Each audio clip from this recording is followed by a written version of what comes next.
da igreja? Olha, a minha caminhada ela é a presença real de Deus, é a vontade de Deus. Eu sou batizado na igreja católica, né? Os meus pais sempre foram católicos, a família do meu pai também muito católica, igual da minha mãe. E desde criança eu sempre fui participante da Santa Missa, né? Mesmo sendo criança, não entendendo nada da Santa Missa, mas eu estava lá.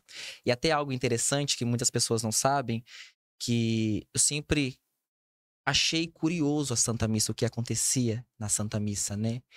E antigamente tinha a Missa das Crianças, né? Que acontecia aos sábados, né? Às 10 horas da manhã. E aí eu fui convidado para ser coroinha. E aí eu fui convidado, falei, acho que é uma oportunidade para eu conhecer o que é a Santa Missa, né? Ver o que acontece ali por trás, né? Daquela mesinha, entre Que idade aspas, isso aí, né? Rafa? Eu tinha 11 anos. 11 anos. Eu tinha 11 anos, né? Daquela mesinha que eu achava, por que eles pegavam aquilo ali, né? E não sabia a importância do altar, né? Mas ficava curioso o que acontecia ali. Se era um sininho que batia na consagração, se era uma campainha. E eu fui, né? Eu tinha 11 anos. Minha mãe achou um absurdo. Ela falou assim, você vai quebrar, você vai pegar o cálice, você vai derrubar, né? Todo mundo vai te zoar. E aí eu fui ser coroinha, né? Aí fui ser coroinha, depois eu fui investido coroinha, que seria, na verdade, o correto, ser investido, depois você começar como coroinha. E aí depois eu fui coroinha lá na São Francisco, na minha comunidade, né? E até na época que já estava a nossa igreja em reforma.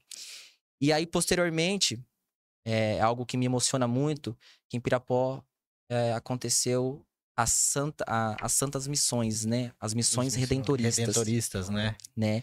E foi algo que me despertou muito o chamado de Deus, né? De estar com Ele. Lá tinha as missões que eram cedo para quem estudava à tarde e também tinha à tarde para quem estudava cedo, né? Eu fazia de tudo para ir nos dois horários, cedo e à tarde. E lá tinha um momento que era Santa Cruz. Todo dia, 4 horas da manhã, passava na comunidade, né, o padre com a procissão, com a cruz, rezando o Santo Terço. 4 horas da manhã, eu estava lá com a minha mãe, me levava. E quando eu não ia, porque às vezes, né, eu não conseguia acordar, o padre passava na frente da minha casa e gritava, Rafael, por que você não tá aqui? Então foi se despertar. Mas eu ainda não entendia muitas coisas, né? Ainda não tive vivia muito ainda na teoria, né? Daquilo que minha mãe me ensinava, né? Porque os pais, isso é importante dizer, que os pais, eles são os primeiros catequistas, né? Os pais, eles devem ensinar os princípios básicos da igreja, né? E muitas vezes a gente vê hoje isso se perdendo. Mas eu fiz o meu acampamento FAC. Eu não ia fazer o acampamento FAC, porque eu tinha um casamento no mesmo dia de uma prima minha, né? E aí, era a última inscrição, fiz. Cheguei lá, naquela época eram 3 dias de acampamento FAC, né? E meu tio veio a falecer. E eu não entendia o que Deus me tirou de um casamento, levou para um acampamento FAC, fez eu voltar, né? Eu ficava questionando a Deus. Isso com que idade já? Eu tinha 14 anos, 14 né? anos já. 14 anos. E aí Deus me levou, conheci o primeiro amor. A gente fala do primeiro amor. Então, aí eu tinha 13 para 14 anos, porque foi em novembro o acampamento. E foi ali o primeiro amor. Ali começou a minha caminhada. Mas eu tinha vergonha, né?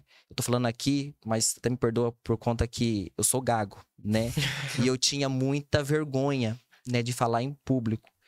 E aí na pastoral dos adolescentes, né, que para mim foi o despertar para a vida em comunidade. Que a pastoral dos adolescentes é isso. A pastoral dos adolescentes não cria adolescentes para a pastoral dos adolescentes. Cria para evangelizar fora das 4 paredes, né? E me chamaram para falar assim, Rafa, você vai conduzir uma oração. Eu falei, eu? Eu tremia, eu ficava na frente do espelho pra tentar gesticular, pra falar bonito e tal. E tudo que eu ensaiei não foi nada daquilo que foi falado. Foi o Espírito Santo mesmo que agiu. E as pessoas ficavam falando assim, Rafa, como você fala bem tal. E eu nem gaguejou. Nem gaguejei. Né? Assim como Moisés. Moisés ficava questionando a Deus. Por que escolheu ele para levar uma multidão para a Terra Prometida, sendo que ele era gago, Exato. né? Então eu me senti como Moisés. Então a pastoral dos adolescentes foi também esse despertar para a vida de evangelização. E aí depois eu fiz o meu João em 2016 na Paróquia Santo Antônio, e aí em 2020 eu fiz o meu juvenil, né? Então esse longo desse caminhar foi uma experiência incrível, porque foi a mão de Deus. E é até hoje a mão de Deus, né? Mas esse primeiro encontro, eu poderia ser os jovens da minha idade, estarem, não é nem no mundo, mas não ter vontade de ir para a igreja. Mas hoje eu estou aqui e eu agradeço a Deus porque é lindo ser católico. É lindo.